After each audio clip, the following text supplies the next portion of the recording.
warahmatullahi wabarakatuh. Perkenalkan, nama saya Husni Safitri, mahasiswa dari Fakultas Hukum Universitas Muslim Indonesia dengan nomor stambuk 040 2019 0473. Baik, kali ini saya akan menjawab pertanyaan dari Bapak Dr. Hardianto Tianggi SHMH dalam mata kuliah etika dan tanggung jawab profesi hukum. Baik, pada pertanyaan pertama yaitu silahkan cari hak dan kewajiban advokat yang belum disampaikan dalam materi. Hak advokat itu tidak dapat dituntut secara perdata maupun pidana dalam menjalankan tugas profesinya dengan itikat baik untuk kepentingan klien dalam sidang pengadilan. Selanjutnya, berhak memperoleh informasi, data, dan dokumen lainnya, baik dari instansi pemerintah maupun pihak lain yang berkaitan dengan kepentingan tersebut yang diperlukan untuk pembelaan kepentingan kliennya sesuai dengan peraturan perundang-undangan. Kewajiban advokat itu pertama, dilarang memegang jabatan lain yang bertentangan dengan kepentingan tugas dan martabat profesinya. Kedua, advokat dilarang memegang jabatan lain yang meminta pengabdian sedemikian rupa sehingga merugikan profesi advokat atau mengurangi kebebasan dan kemerdekaan dalam menjalankan tugas profesinya. Advokat yang menjadi pejabat negara tidak melaksanakan tugas profesi advokat selama memangku jabatan. Pada pertanyaan kedua itu, pada menit keberapa saya menjelaskan tentang syarat-syarat menjadi advokat dan sebutkan syarat-syarat tersebut, yaitu pada menit ke-5/2.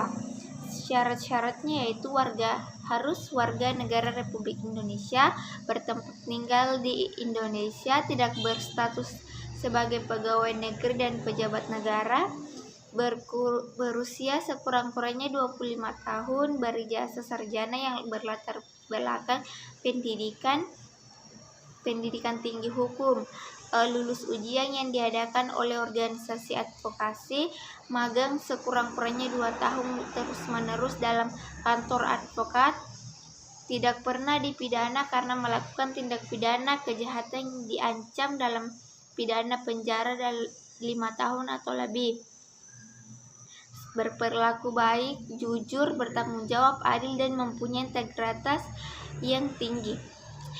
Pertanyaan selanjutnya, ketiga itu sebutkan 3 macam jenis-jenis tindakan advokat dalam pasal 7 Undang-Undang 18 tahun 2003. Itu pertama, teguran lisan dan tertulis. Kedua, pemberhentian sementara dari profesinya selama 3 bulan dan sampai 12 bulan. Ketiga, pemberhentian terapi dari profesinya. Soal selanjutnya, cari satu pemberitaan terhadap kasus seorang advokat yang diberhentikan. Pemberitaan yang berkaitan dengan seorang advokat untuk melanggar kode etik dan melanggar peraturan perundang-undangan, yaitu pada kasus Sulaiman Jojo Atmojo yang selaku teradu terbukti bersalah melanggar kode etik advokat Indonesia pada masa proses peradilan perkara PKUPU PT Mahakarya Agung Putra berlangsung. Diketahui bahwa kasus ini bermula saat teradu advokat Sulaiman meminta sejumlah uang untuk sebagai jalan damai antara PT Mahakarya Agung dengan konsumen bernama John Chandra. Tindakan meminta sejumlah uang tersebut oleh hakim telah melanggar ketentuan kode etik advokat. Dikatakan majelis hakim bahwa antara tanggal 28 November hingga 22 Agustus 2019 terjadi dugaan adanya pembayaran terhadap salah satu kreditur yang menjadi klien teradu, yakni Sulaiman Jojo Atmojo, sebesar $90.000 Singapura.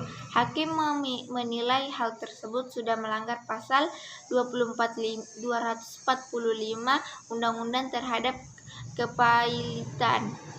Ketua Majelis Hakim Sidabutar mengatakan bahwa teradu Sulaiman Jojo Atmojo SH terbukti melanggar pasal 3 huruf B dan D Kode Kode Etik Advokat Indonesia yang dimana isi pasal 3 dan huruf B adalah advokat dalam melakukan tugasnya tidak bertujuan semata-mata untuk memperoleh imbalan materi, tetapi lebih mengutamakan tegaknya hukum, kebenaran, dan keadilan.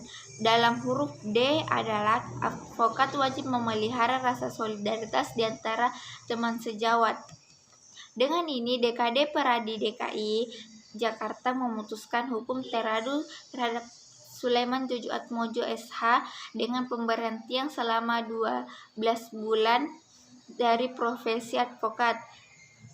Dan hakim juga menjatuhkan hukuman pada teradu Sulaiman Jojo Atmojo SH untuk membayar biaya perkara sebesar 5 juta rupiah.